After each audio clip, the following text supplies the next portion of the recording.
राजस्थान में पिछले 4 सालों में लगातार विकास की गंगा बही है। चिरंजीवी योजना और निःशुल्क दवा योजना की बात करें तो इन सभी में भारी सफलता मिली है। वहीं पूरे राजस्थान में कांग्रेस सरकार ने सड़कों का जाल राज्य में बिछा दिया है। अस्पतालों की व्यवस्था रोजाना सुदृढ़ हुई है। बिजली के बिल में सरकार ने 1000 रुपए की कटौती की है। ये कहना है राजस्थान के आपदा मंत्री गोविंद राम मेघवाल का।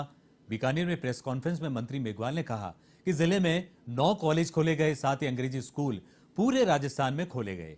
आपदा प्रबंधन मंत्री गोविंद राम मेघवाल से खास बातचीत की बीकानेर की A1 टीवी संवाददाता के सिंह ने। और छात्रों के लिए लाएंगे क्योंकि उनका सोच है अच्छे खेल मैदान हो, पापड़ खाओ और कोरोना भगाओ। उनसे भी तो पूछा करो।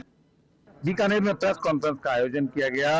हमारे साथ है आपदा मंत्री गोविंद राम मेघवाल। बात करेंगे गोविंद जी, 4 साल के कामों की अगर बात करें, बहुत बहुत बधाई आपके 4 साल निकले, क्या कहें? देखिए, मैं आदरणीय मुख्यमंत्री अशोक गहलोत साहब को धन्यवाद देना चाहता हूं कि इन्होंने वो काम किए हैं इस 4 साल में जो पिछले 20 सालों में नहीं हुए। आप देख रहे हैं OPS योजना, इससे कर्मचारी खुश हुआ है। चिरंजीवी योजना, आम आदमी को 10 लाख तक का इलाज फ्री, और अगर एक्सीडेंट में किसी की डेथ होती है तो 5 लाख का उसको मुआवजा मिलेगा। गांव-गांव में अंग्रेजी स्कूल देने से जो लोग प्राइवेट स्कूलों में जाके लाखों रुपए खर्च होते थे, आज जो है गरीब का बच्चा सीधा इंग्लिश स्कूल में पढ़ेगा। राजस्थान भर में जबरदस्त इन्होंने कॉलेज देने का काम किया है, जबरदस्त सड़कें देने का काम हुआ है। इसके अलावा आप देखेंगे किसान मित्र योजना, 1000 रुपए बिल में माफ, और 200 यूनिट तक 3 रुपए उसमें सब्सिडी मिलेगी, और उससे आगे में 2 रुपए मिलेगी। और इसके अलावा 50 यूनिट बिजली फ्री, 36 लाख किसानों का बिल आज शून्य हो चुका है। इसके अलावा आप चारों तरफ किसी भी वर्ग में, किसी भी क्षेत्र में देखेंगे तो मुख्यमंत्री जी ने रिकॉर्ड तोड़ काम किए हैं। नई पंचायतें थी, नई पंचायतें देने से जो है पंचायतें छोटी होगी, विकास में आसानी होगी। नई पंचायत समितियां दी, जैसे बीकानेर के अंदर पूगल और हमारे बज्जू, ये पंचायत समितियां देने का काम हुआ। राजस्थान में कोविड पे बहुत बढ़िया काम किया गया, प्रधानमंत्री तक ने इसको सराहा। वही कह रहा हूँ कि पूरे भारतवर्ष के अंदर भीलवाड़ा मॉडल बना।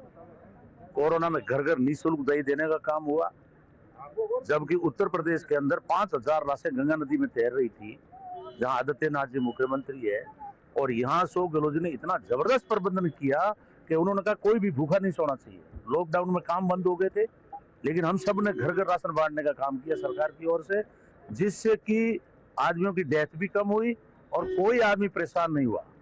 और आज भी अगर कोरोना की जैसे आहट आ रही है, अगर वापस आएगा तो मुख्यमंत्री जी बिल्कुल मुस्तैद है और वो हर तरह से तैयार है जनता की सेवा करने। भारत जोड़ो की सफलता बड़ी माने, भारत जोड़ो में तो साफ कह दिया राहुल गांधी जी ने कि नफरत के बाजार में मोहब्बत की दुकान खोली है। क्योंकि 2014 के बाद में नरेंद्र मोदी जी और अमित शाह जी ने पूरे देश के अंदर सांप्रदायिकता का जहर घोल दिया। मॉब लिंचिंग हो रही है, हिंदू मुसलमान के दंगे कराने की साजिश हो रही है, संविधान को जलाने का काम हो रहा है, प्रजातंत्र को कमजोर किया जा रहा है। ऐसी स्थिति में राहुल गांधी जी ने कहा, जब सारी संवैधानिक संस्थाएं बिक गई, बैंक सारे दिवालिये कर दिए, पार्लियामेंट में आप किसी को बोलने नहीं दे रहे हो, इसलिए उन्होंने रास्ता अपनाया कि जनता के बीच में जाएंगे और अपनी बात रखेंगे। और इस भारत जोड़ो यात्रा एक ऐतिहासिक यात्रा है, 3500 किलोमीटर की आजादी के बाद पहली बार यात्रा है, और इस यात्रा का उद्देश्य है भाईचारा, नफरत को कमजोर करो ताकि नफरत नहीं फैले, और दूसरा बेरोजगारी और महंगाई जो हुई है इस देश के अंदर, महंगाई से आज आम आदमी की 2 रोटी की व्यवस्था, 2 टाइम की रोटी की व्यवस्था होना का मुश्किल हो गया है। हाल बेमिसाल रहे, पूरी तरह से विकास की नदियां यहाँ पर बहाई गई, यह कहना है राजस्थान के आपदा मंत्री गोविंद राम मेघवाल का। के सिंह, A1 टीवी, बीकानेर।